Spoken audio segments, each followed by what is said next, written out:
Պարոն Կարապետյան, ես մի քանի հարց ունեմ, եթե հնարավոր է բոլոր հարցերը տամ, պատասխանեք։ Նախ մենք գիտենք այս իշխանությունները ոնց են հաշվեհարդար տեսնում այլախոհների, ընդդիմախոսների նկատմամբ, մտավախություն չունեք, որ ձեր հետ կապված, ասենք ԱԱԾ-ից մի հատ տեղեկան հրապարակեն, որ դուք, ասենք ռսի ագենտ եք կամ չգիտեմ, ինչ-որ հանցագործություն կապեն ձեր հետ, թիմը ձեր ունի, պլան G ինչ պիտի լինի այդ դեպքում, եթե ձեզանից յուրաքանչյուրի նկատմամբ այդպես գործ կարելով գնան առաջ։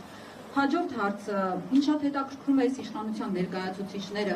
այս ընթացքում կրկես եկել են, թե չէ, որովհետև նախկինում շատ անհանգստացած էին, թե երբ հաբաշենքը կառուցվելու, երբ հաշենքը կառուցվելու, տպավորություն էր, որ ինչ-որ տրյուկներ են ուզում սովորել, հետաքրքրում այս ընթացքում եկել են, տեսել են, այցելել են, ինչ տպավորություն են ստացել։ Հաջորդը, խոսել եք դուք Մեյդովկա գյուղի հետ կապված դպրոցի մասին, որ անարդյունավետ է, ծախսեր եք բանարել, հաշվարկել, ԿՊԱ-ականները դրա հետ կապված ձեզ արձագանքում էին, ասում են, բա ի՞նչն է ձեզ խանգարել, որ դուք մի հատ գործարան սարքեիք Մեյդովկայում, ոնց որ չնայած սրան կարող էր հաջորդել այլ մեղադրանքներ, թե ինչն է խանգարում աշխատավարձեր բարձրացնեիք, փոշակներ տայիք եւ այլն, բայց կխնդրեմ այս մասով ձեր արձագանքը։ Ու մեկ մեղադրանք, որը իշխանական ԶԼՄ-ներում եմ հանդիպում, հաճախ ուզում եմ դուք սրան պատասխանեք, ձեզ քննադատում են, ասում են, որ ընտրակաշարք եք դուք սկսել բաժանել, ընդ որում, որ հանկարծ չբռնվեք այդ մարդկանց ինչ-որ գրանցում եք ինչ-որ շինարարական ընկերություններում կամ այլ ընկերություններում, նույնպես սրա հետ կապված կուզենամ բարձրաբանեք։ Թող անցնենք առաջի հարցից։ Առաջի հարցը իշխանական վերնախավի մեջ կան այսպես մեր կողմից կոչված, որ բոլորս մեր հասարակությունը կոչում է իրենց փոքրիկ խմբակի մեջ, կան Ռուսաստանում կրթություն ստացած շատ մարդիկ, տարիներով։ Կա Թուրքիայում կրթություն ստացած մարդ, որ ինձ ուղղակի հոգեվիճակը ես չեմ հասկանում, թե մարդ ինչ պայմաններում է որոշել գնալ Թուրքիայում կրթություն ստանա, երբ որ ես այսքան տարվա մեջ ինձ չեմ կարող ստիպել գնամ իմ նախնիների հողը, օրինակ Թուրքիա մուշ տեսնեմ իմ նախնիների հողը։ Չեմ կարող 35 տարեկան եմ արդեն, ինչպես են իրեն կարողացել, ինչ սրտով գնալ այնտեղ կրթություն ստանալ, չգիտեմ։ Կարող է ինչ-որ ազգանվեր առաքելություն կատարելու համար, հնարավոր է, չեմ բացառում,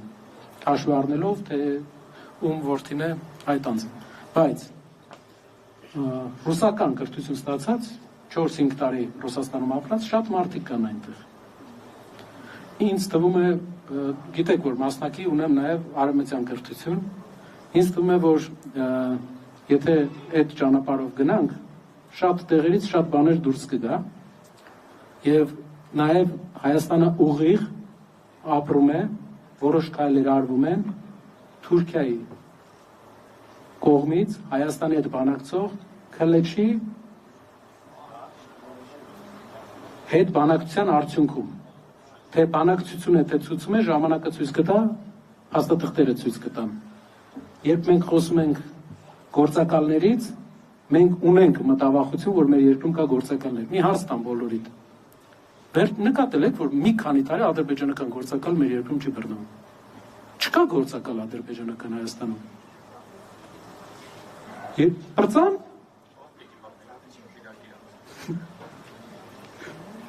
Ինչպես միշտ Վահեն շատ կարևոր բան է։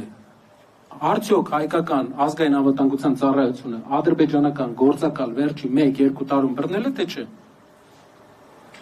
Ինչի մասին է խոսքը։ Մյուս հարցը, երրորդ հարցը կհիշեցնեք։ Շատ լավ։ Ընտրական մոտիվացիաների հետ կապված ինձ թվում է հետ նոր ընդունվող մարդկանց բոլորին տարբեր հրապարակումներ կան, որ մոտիվացնում են, ասում են, արի բանը, այսքան կաշխատես մեր համար, ձայն կբերես, այդպիսի հրապարակումներ կան։ Ու դա Հայաստանում խոսում են այդ մասին։ Սարքել են Հայաստանի էներգետիկ կառույցը, ամենապատասխանատու սարքել են, կարելի ասել նախընտրական շտաբ, որը մտահոգիչ է, որը ցույց է տալիս մարդկանց պատրաստակամությունը Հայաստանում լուրջ խնդիրներ լուծելու։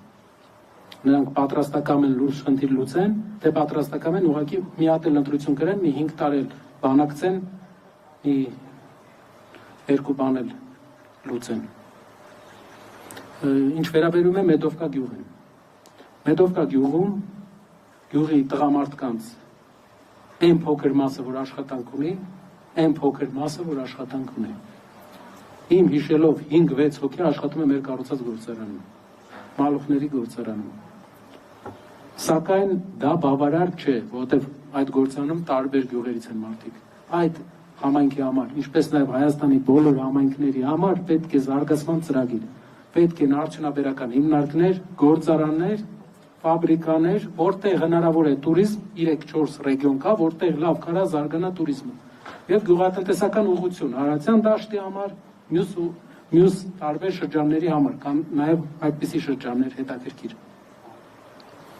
Այսպիսի քաղաքականությամբ մենք կորցնում ենք գյուղեր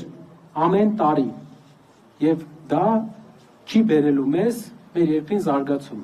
բայց իրենց հարցին պատասխան Մեդովկա գյուղի այն քիչ մարդիկ, որ աշխատում են, նրանցից մի քանիսը աշխատում են մեր կառուցած գործարանում։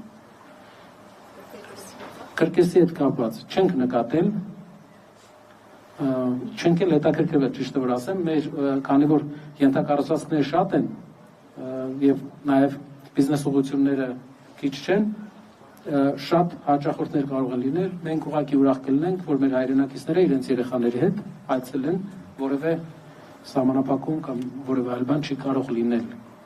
ուրախ կլինենք։ Մի հարց էլ հավելեմ էլ, չեմ կարող չհնչեցնել, ես հետևում էի ձեր ելույթին, այստեղ խոսեցիք նախկինների մասին, այստեղ էլ գործընկերներից մեկի հարցի պատասխանելիս հպանցիկ անդրադարձակ, բայց կխնդրեմ սպառիչ էլի այս հարցի պատասխանել, տեսեք դուք ասացիք, որ նախկին նախագահների վաստակը նշեցիք եւ ասացիք, որ նրանց ժամանակը անցել է նոր առաջնորդների ժամանակն է եկել, նման միտք նաև իր ասուլիսում հայտնել էր Արման Թաթոյանը, ասել էր, որ պետք է չառաջադրվեն ուղղակի նրանք, որ արժանացավ այսպես բուրում քննադատության, թե ոնց նախկիններին ուղարկում եք թոշակի եւ այլն։ Կխնդրեմ դուք այս մասին մի հատ հստակ բարձաբանեք նախկինների հետ կապված ինչ եք առաջարկում եւ հնարավոր է արդյոք, որ այն ուժերը, որոնք ոչ նախկին են, ոչ ներկա նույն միասնության թևերի հետ, ինչ որ կոալիցիա կազմեք կամ միավորվեք նման ուժերով։ Շատ լավ։ Մենք իրավասություն չունենք որևէ մեկին ուղղորդել, թե նա ինչ պետք է անի, դա մեր իրավասություններից դուրս է, թե հիմա, թե հետո պոտենցիալ հաջողության պայմանում էլ։ Ուղղակի մենք հաշվի առնելով մարդկանց աշխարհայացքը եւ պրագմատիզմը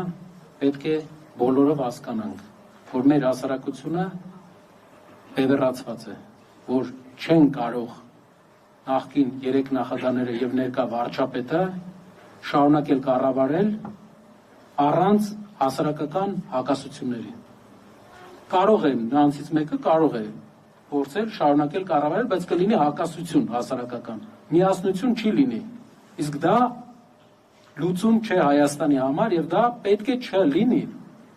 Մենք, եթե ուզում ենք, մարդկանց նշանակալի մասը ունի կարծիք, որ պետք է մարդ, ով ամեն դեպքում հասարակական միասնության խորհրդանիշ կլինի, գոնե այս սուր ժամանակաշրջանը։ Թե չէ հիմա բոլորը քննարկում են մեր հասարակության մեջ, թե ով էր մեղավոր, ում ժամանակ ընդունվեց եւ ով է հանձնել, ով չի հանձնել։ Պատմությունը կուսումնասիրի, հաստատքները Փառք Աստծո կան, կուսումնասիրեն եւ պատմությունը իր պատասխանը կտա։ Բայց հասարակությանը պետք է համերաշխություն եւ մոբիլիզացիա, որպեսզի մեր առջև ծառացած խնդիրներին մենք կարողանանք լուծում տանք։ Այն խնդիրներին, որ ամեն օր ավելի սաստկանում են, որովհետեւ ամեն օր ավելի ուշ ենք զբաղվում դրանցով։ Շնորհակալություն այսօր է։